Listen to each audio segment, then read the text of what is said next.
Online education में कक्षा 11 के सभी विद्यार्थियों का स्वागत है। प्रिय बच्चों, बात करते हैं हिंदी में संस्कृत खंड की। तो हम लोगों का पाठ चल रहा था पंचमा पाठ गीतामृतम, अर्थात पाठ 5 गीता के अमृत रूपी वचन या उपदेश, जिनको युद्ध क्षेत्र में श्री कृष्ण अर्जुन को सुनाते हैं। कुछ श्लोकों का अध्ययन हम लोग पिछले वीडियो के माध्यम से कर चुके हैं। आज बात करते हैं इसी क्रम में श्लोक नंबर 6 का।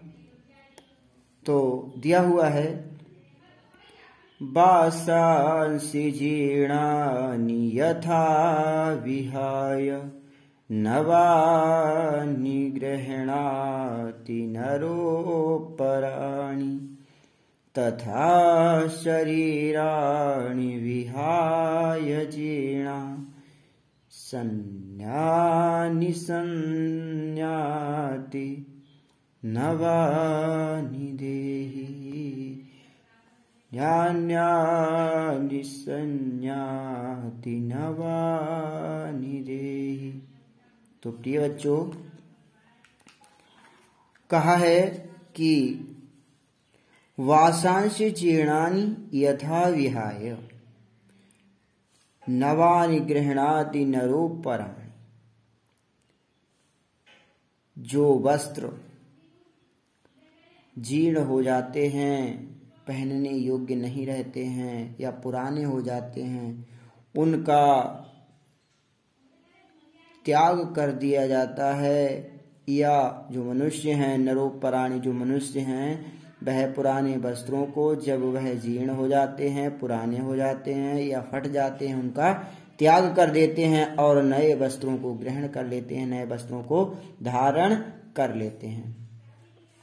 तथा शरीराणि विहाय जीर्णा, उसी प्रकार से जो जीवात्मा है वह पुराने जीर्ण शरीर को त्याग देती है और न्यानि संयाति नवानि देहि, और नए शरीर में, नवीन देह में प्रवेश कर जाती है।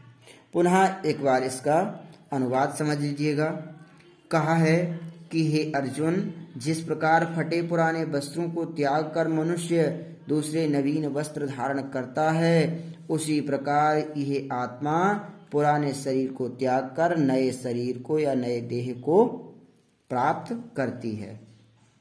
आगे कहा है अगले श्लोक में कि नैनम छिद्दन्ति शस्त्राणि नैनम दहति पावका नाचैनम क्लेदपयत्यपापो न शोष्यति मारुता। नैनम छिद्दन्ति शस्त्राणि, ना ही इस जीवात्मा को कोई शरीर छिन्न भिन्न कर सकता है या काट सकता है। नैनम दहति पावका, और ना ही अग्नि जला सकती है। ना चैनम क्लेदप्यत्य आपोह, ना ही इसे जल गीला कर सकता है, और ना शोष्यति मारुता, और ना ही वायु इसे सुखा सकती है। पुनः एक बार इसको समझ लीजिएगा अनुवाद कि कहा है, ना जीवात्मा को कोई शस्त्र छिन्न भिन्न कर सकता है, काट सकता है, और ना ही अग्नि इसे जला सकती है, ना जल गीला कर सकता है, और ना ही वायु इसे सुखा सकती है। चलते हैं अगले श्लोक की ओर। कहा है, जातस्य हि ध्रुवो मृत्युर्ध्रुवम् जन्म मृतस्य च तस्माद् परिहार अर्थे ना त्वं शोचितुमर्हसि। जातस्य हि ध्रुवो, जो जन्म लिया है, मृत्यु ध्रुवम, उसकी मृत्यु निश्चित है। और जो मृत्यु को प्राप्त हुआ है उसका जन्म भी निश्चित है। तो आगे कहा है तस्य माद परिहर अर्थे, जो निश्चित है उसके लिए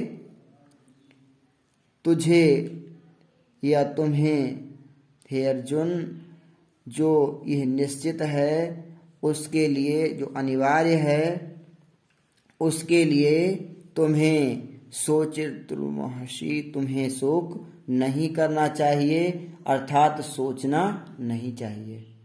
काहे के लिए, पुनः समझ लीजिएगा। जो जन्म लिया है उसे मरना भी निश्चित है, उसकी मृत्यु भी निश्चित है, और जो मृत्यु को प्राप्त हो गया है उसका जन्म भी होना निश्चित है। तो इस अनिवार्य विषय के लिए, ये निश्चित कार्य के लिए तुम्हें शोक नहीं करना चाहिए। तुम शोक करने योग्य नहीं हो, तुम्हें ये शोक शोभा नहीं देता है।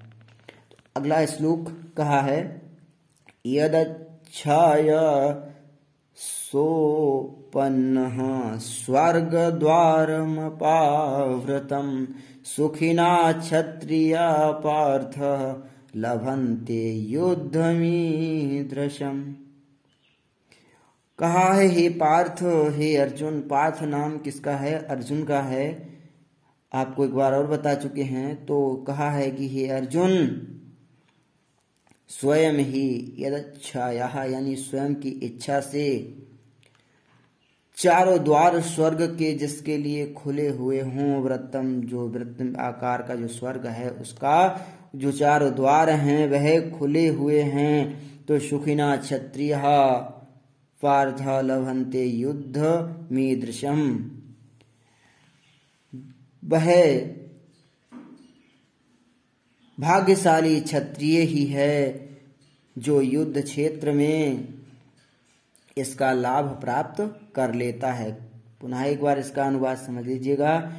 हे अर्जुन या हे पार्थ, वह क्षत्रिय ही है और वह भाग्यशाली क्षत्रिय है जिससे यह लाभ प्राप्त हुआ है, युद्ध करके उसे ये लाभ प्राप्त हुआ है, जिसके लिए स्वर्ग के चारों द्वार अपनी इच्छा से खुले रहते हैं। अगले श्लोक की ओर चलते हैं। तो कहा है कि हतो वा प्राप्यासि स्वर्गः जित्वा भावोक्षसे महीम् तस्मादुत्तिष्ठ कौन्तेय युद्धाय कृतनिश्चयः।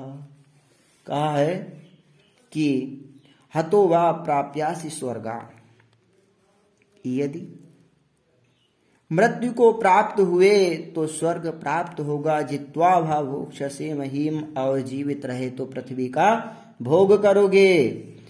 तस्माद् उत्तिष्ठ कौन्तेयः, इसलिए हे कौन्तेय, हे कुंती नंदन अर्जुन,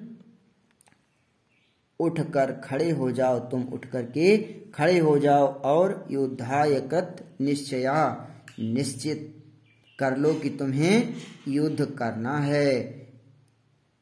पुनः एक बार इसका अनुवाद समझ लीजिएगा कि हे कौन्तेय, हे कुंती नंदन अर्जुन, तुम यदि